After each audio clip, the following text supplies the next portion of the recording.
Nah terus tiba-tiba ada masalah teknis gitu, masalah teknis. Ya, ini poinnya di sini nih. Karena gue udah ngerjain setengah lebih soal, ternyata soalnya tuh yang keluar sama persis tentang critical thinking sih menurut gue. Kayak seberapa kritis kita buat memecahkan sebuah masalah.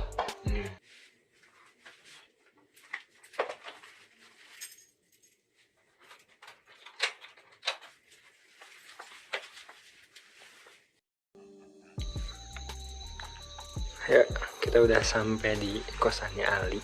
Sekarang jam 9 lewat. Dan ini udah sampai. Ya, ini dia kosannya. Dan ini kamarnya. Mari kita lihat. Ah, ini dia. Assalamualaikum. Mari kita gerbek dulu. Masya Allah.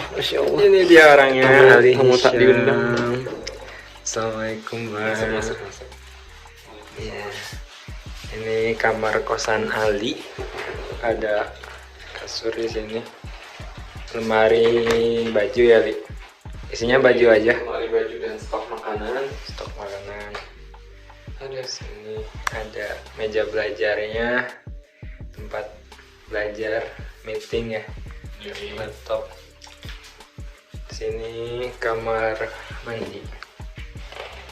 Mantap.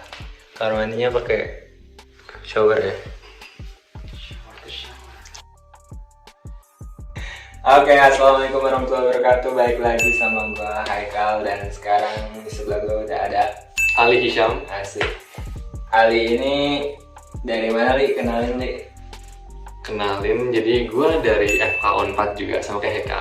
Oke, angkatan 2019. Dan di sini udah ada ditemani makanan-makanan. Asik. Ini Asik. gue bawa makanan sih tadi, karena sebelum kesini nanyain ke Ali mau dibawain apa, dan requestnya dia daging. Di sini ada daging rendang dan ada nasi juga gue yang bawa. Kalau ini topping-toppingnya dari Ali sih. Sebenarnya daging tidak biasa ya buat menu anak kos. Ini cuman karena habis Idul Adha, dan kemarin tuh gue pulang terus dibawain daging rendang dari rumah. Gimana, Li? Kabar, Li? Sekarang, Li? Kabar? Ya. Tumben nanya kabar. Alhamdulillah, kabar gue baik, sehat. Ya, alhamdulillah. Dan masih Sekarang lagi sibuk ngapain, Li? Ini kalau sambil makan sibuk KKN ya, gue nih, makanya besok pagi harus sudah jalan KKN. Ini gue sambil makan ya. Besok gue sambil berangkat KKN pagi-pagi. Kayaknya di mana tuh, kasih tahu. Ih, mau tahu aja. Di ini di Kiara Condong. Kalau pada tahu di Bandung, Kiara Condong. Puskesmas. Puskesmas. Ngapain tuh? Penyuluhan. Targetnya siapa aja? Targetnya tuh orang-orang ini lansia. Jadi orang-orang lanjut usia yang dia tuh punya penyakit kronis, kayak misalnya hipertensi atau darah tinggi ataupun diabetes. Lansia. Sama kan, gue juga lansia. Sama kayak Ali. Beli. Lu harus juga. Sama, serius, gue juga Lu harus lansia. juga. Maksudnya tema KKN gue targetnya lansia sama kayak Ali. Cuman daerahnya gue di Jatinangor, nyari yang deket lah biasa biar gak usah kemana-mana. Jadi edukasi di daerah Jatinangor, desanya Hegamana. Jadi nggak jauh lah. Berarti udah sibuk KKN doang sekarang? Ya, sama skripsi. Tapi nggak usah dibahas lah ya. Sama sih, gue bilang skripsi yang lah. Jadi 11-12 nih, Kak. Enggak, Li, dimakan, Li. Kan punya gua, kok lu yang menyalahkan? Siapa yang pengen? Oke. Pertama, gue tuh pengen tahu ini tentang perjalanan proses lu masuk ke FK 4. Waduh. Kenapa tuh? Lu masuk lewat jalur apa?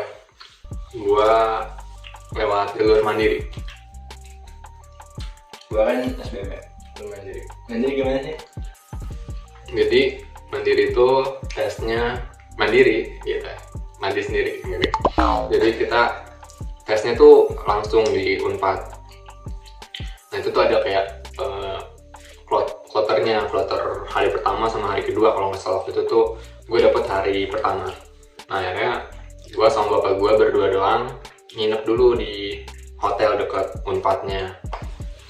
Nah terus pas di hari pertama ujiannya pakai komputer gitu atau pakai gadget lah. Nah ini sebenarnya gue belum pernah cerita ke siapa-siapa nih. Jadi pas lagi ujian nih, kebetulan kan gue dapet kalau nggak salah hari pertama tuh. Nah pas lagi asik-asik ngerjain ujian ya, asik-asik. Nah tuh gue udah ngerjain setengah lebih tuh soal di gadgetnya, di tablet. Nah terus tiba-tiba ada masalah teknis gitu, akhirnya gagal tuh ujiannya dan kita disuruh untuk pulang gitu. Jadi pilihannya dikasih opsi 2 sama orang dari Unpadnya. Jadi ada yang pertama itu kita bisa balik lagi minggu depan untuk ujian ulang, dan yang kedua itu kita bisa untuk refund. Jadi kita balik tapi uangnya nanti di refund, uang untuk ujiannya. Nah terus gue kebetulan bareng teman-teman gue juga, dan teman-teman gue tuh rata-rata pada emosi gitu kan. Lu kebayang lah ya, ujian terus gagal gitu, udah setengah ujian terus akhirnya mereka emosi minta di refund aja gitu. Dan gue dari situ tuh kayak kepikiran gitu, kenapa harus di refund? Justru kalau kayak gini kan bakal banyak pesaing gue yang keluar ya gak sih? Ya, otomatis mereka kayak. Tapi sebenarnya ujiannya berapa hari? Ujiannya kalau saya cuma dua hari doang. 2 hari, 2 sesi. Berarti. Iya. Misal lu hari pertama apa hari kedua? Hari pertama. Hari pertama. Berarti hari Senin sama hari Selasa. Nah yang hari Senin tuh lu semua gagal gitu karena tadi. Iya. Terus. Nah terus rata-rata kan kesel ya, emosional lah. Mereka milih untuk refund gitu. Dan gue dari respon temen-temen gue gitu, gue jadi kepikiran tuh kalau justru makin banyak yang keluar gitu, pesaing gue makin dikit kan otomatis. Ya. Nah akhirnya ya udah gue milih, setelah gue pikir-pikir ya udahlah gue lanjut aja minggu depan ujian lagi gitu. Dan setelah gue diskusi sama ayah gue, setuju ya. Berarti lu ujian lagi minggu depan? Yoi. Minggu depannya? Berarti misalnya Senin Selasa, terus berarti Seninnya lagi? Iya gitu. Yang Selasa aman berarti? Yang besokannya aman. Aman, berarti mereka nggak ada yang ngulang kan? Nggak ada. Oh oke. Berarti yang ngulang tuh Senin doang? Yoi. Tapi ada beberapa yang nggak ngulang? Ada. Mungkin tadi refund gitu kan? Iya banyak pasti. Udah itu berarti? Iya akhirnya, dan disitulah karena gue udah ujian ini poinnya di sini nih, karena gue udah ujian ngerjain setengah lebih soal dan gue udah hafal dong, otomatis soalnya gue udah hafal sama jawabannya juga gue masih ingat dong. Dan ujiannya minggu depannya lagi. Ternyata soalnya itu yang keluar sama persis. Itu rezeki anak soleh. Masya Allah. Aduh alhamdulillah sih jadi gitu. Berarti keuntungan lu dibanding yang hari Selasa itu berarti ya? Selasa kan dia nggak akan ada ngulang, jadi dia nggak tahu kan soal dan semacamnya. Kalau lu tahu karena pernah ngerjain cuman gagal. Oke, tapi sebenarnya yang berkurang cuman orang-orang yang Senin paling yang jadi refund ya? Iya betul. Terus itu seleksinya itu doang atau apa lagi? Seleksinya itu aja sih kalau pas yang mandiri ya. Kan kalau udah keterima nanti lanjut tuh tahap-tahap selanjutnya tuh kayak ada mini interview gitu. Jadi itu tuh kayak kita di interview sama masing-masing penguji kayak OSCE-nya kita lah. Nah itu tuh masuk ke ruangan, nanti ada 6 ruangan dimana kita tuh ditanya-tanyain tentang kayak aspek-aspek kehidupan itu lah. Ya makan aja biasanya. Makan. Terus ya, dan yang paling kayak pertanyaannya? Iya, pokoknya pertanyaan tentang aspek kehidupan gitu, tentang pola pikir kita lah. Kayak kita nih ada dikasih masalah, gimana nih? Ada yang ingat nggak contoh soalnya? Ada sih sebenarnya, kayak misalnya ada acara kita tuh OSIS di SMA, terus kayak kalau nggak salah tuh ada sponsor yang kurang gitu, duit kurang gitu lah. Nah itu tuh gimana acara tuh kita lanjutin, dengan solusinya gimana dari lu? Berarti malah lebih ke arah organisasi gitu ya? Ya itu sebagian aja, cuma satu doang yang tentang organisasi. Tapi gitu. sebenarnya aspeknya bukan itu sih kayaknya yang dinilai, karena yang dilihat kayak sudut pandang kita loh, kayak kita melihat apakah sudut pandang kita tuh hanya ngebahas tentang di situ-situ aja. Sebenarnya kan banyak ya, misalnya dari orang tua murid kita bisa minta tolong, terus mungkin dari Danus kan masih organisasi juga sih, atau mungkin dari pihak luar kayak gitu. Berarti poinnya apa menurut lo dari interview itu? Tentang critical thinking sih menurut gua, kayak seberapa kritis kita buat memecahkan sebuah masalah. Karena kita nggak pernah ketemu soal itu kan, nggak ketahuan. Iya. Terus kita tiba-tiba dikasih pertanyaan lisan berarti. Bisa. Terus ini ada yang berhubungan sama tujuan, lu kan berarti daftarnya kedokteran kan? Maksudnya ada yang pertanyaannya berhubungan sama kedokteran kan? Nggak ada. Sama sekali nggak ada. beneran nggak ada? Nggak ada. Jadi gua pernah nanya ke teman gua yang mandiri UI, ada interview gitu. Pertanyaannya ya karena dia milih kedokteran, ada yang berhubungan sama kedokteran kayak tentang COVID, atau sih karena kemarin memang masih masa-masa COVID. Bisa jadi. Tapi pas gua sih nggak ada. Nggak ada, lebih ke umum aja ya, wawasan umum tentang kehidupan. Ya. Bahkan ada pertanyaan nih, satu pertanyaan yang menarik gitu. Ditanya apa pengalaman paling rendah dalam hidup kamu? Lu jawab apa? Gue penasaran nih. Aduh. Jadi sebenarnya ini kayak momen titik balik ya. Yang tanya tuh momen titik balik. Iya. Jadi ya ada. Sebenarnya gue nggak pernah cerita nih ke siapapun ya. Ceritakan. Jadi ini jangan dah. Jangan. Kayaknya masalah keluarga soalnya. Oh, lo lebih ke masalah keluarga. Iya. Gue kalau ditanya pertanyaan tadi jatuhnya kayaknya lebih ke pas gue nggak lolos SNM nih. Oh, iya, Emang gue itu titik terendah gue itu, gue nggak lolos SNM. Atau kenapa ya, kayak awalnya sih biasa aja karena emang nggak terlalu nargetin, tapi ternyata pas gagal tuh nyesek juga. Iya. Dan nangis gue waktu itu pas nggak lolos SNM. Nangis. Gimana? Di kamar mandi. Nggak ketahuan kan? Ya, nangis gue. Ketahuan. Baru cerita nih gue. Tapi kan gue buktiin gitu, bangkit di SBM. Ya sehari lah ya, cool down dulu. Sehari? Itu termasuk cepet gak sih? Masuk cepet ya kayaknya. Cepet. Ya soalnya temen gue ada sih yang lebih lama-lama ya. Seminggu bahkan ada. Sampai belum bisa belajar buat persiapan SBM kan. Ya itu apa ya, gue jadi ambil ininya juga sih, momennya kan banyak orang yang akhirnya belum siap belajar, gue start lebih dulu buat belajar SBM.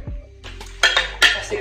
Berarti pertama apa tadi, tes tulis gitu, terus interview, terus ada lagi Kalau nggak salah ini deh, tes bahasa Inggris gitu, tapi bukan tes TOEFL gitu loh. Oh, Kayaknya IELTS apa, lupa sih. bukan tes TOEFL, tapi ada batasannya atau Ada.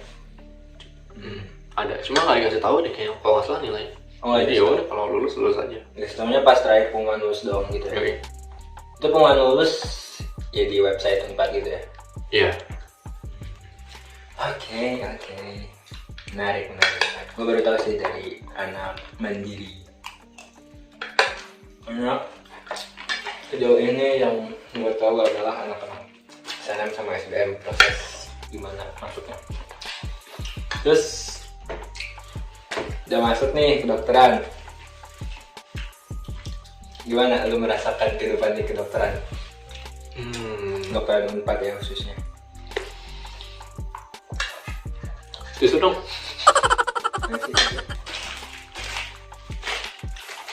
Iya, coba. Oke. Jadi jadi yang gue rasain waktu masih offline kan jadi maba. Sebenarnya apa ya? Lebih santai sih dibanding yang gue kira. Kayak gue ngebayangin anak FK tuh sibuk banget gitu, sibuk parah. Iya benar. Tapi gue santuy. Apa entah guanya yang salah?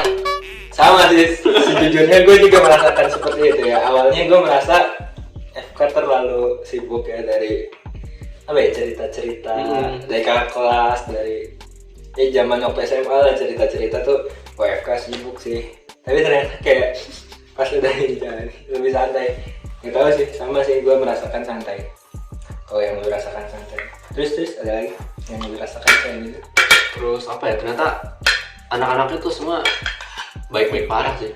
Sebandel-bandelnya kayaknya masih normal gitu sih. Ya.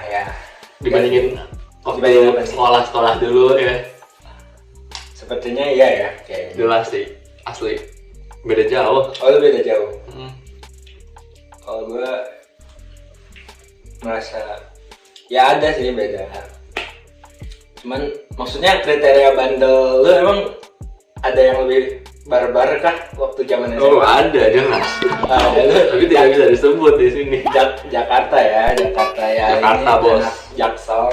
Okay. Anak Jaksel ya. Which is terus Kayak hard. menggunakan bahasa seperti itu ya. Yes, of course.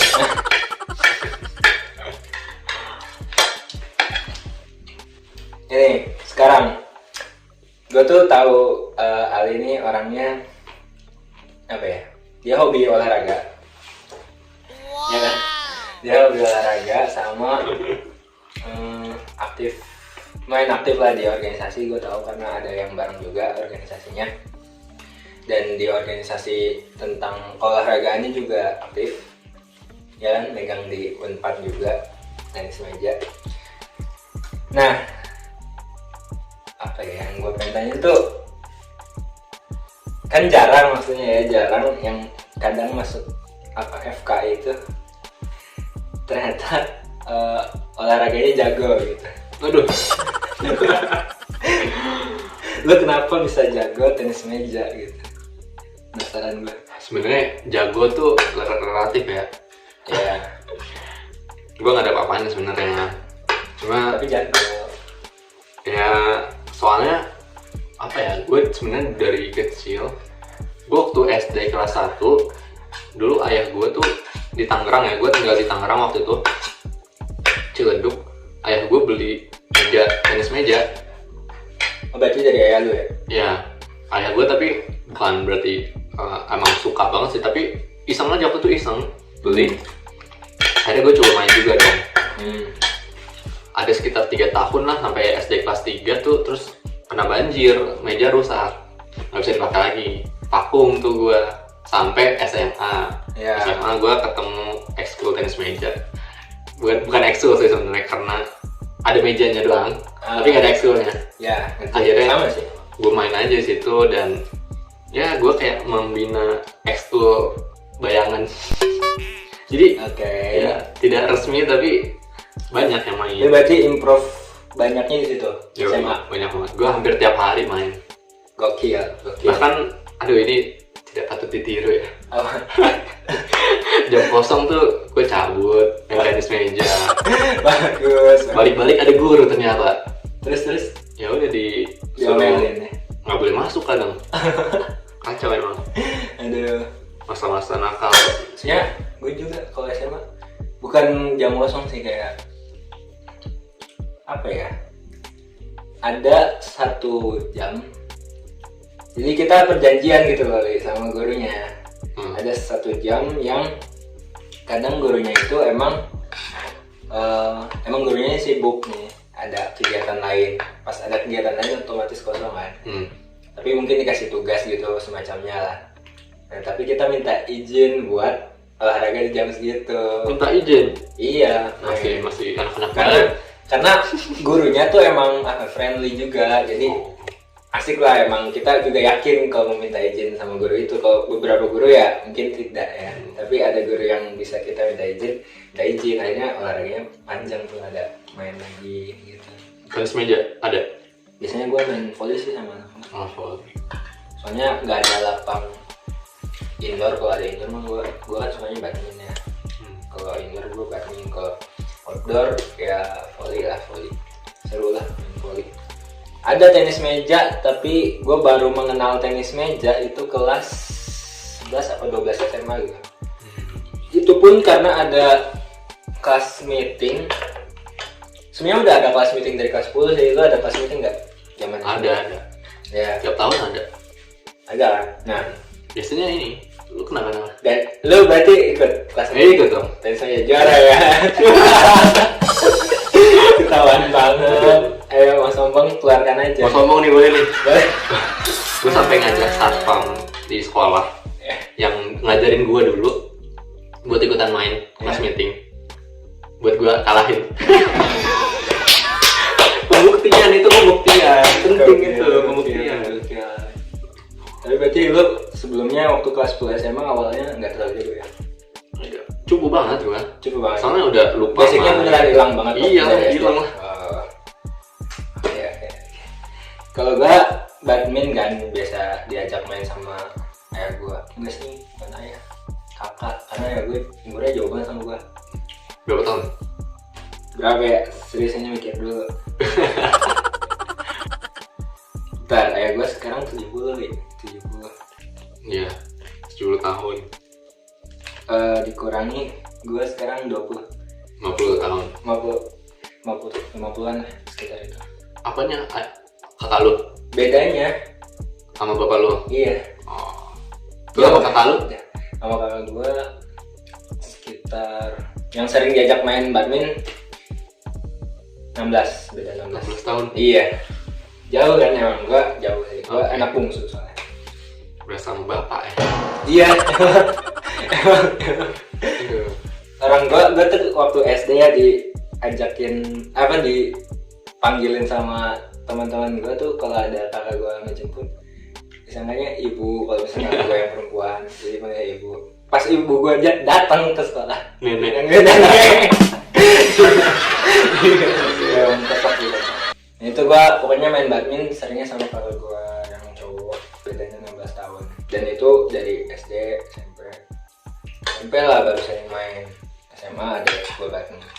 Oke, jadi jago nih kayak gini. Enggak, gue nggak jago banget. Jago. Dia aja. Jago dia guys ya. Jago. Aduh. Biasa. Anak Epko di Bandar semua. Ya. Bener-bener tadi mau merendah sombong. Berarti asal mula lu itu ya SMA tenis meja. Bagaimana Anda tetap bisa fokus di olahraga tapi ngejar akademik juga dapat?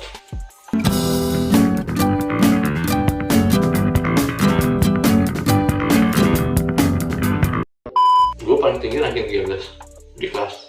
Selama SMA? Oh, Jadi lu masuk ke SMA nomor 1 se-Jakarta Barat. Nah. Dulu. Lu olahraga banyak, tapi belajar juga banyak. Jadi seimbang aja sih sebenarnya. SD, SMP, sampai SMA semester 1 pun gue masih ngomong aku kamu.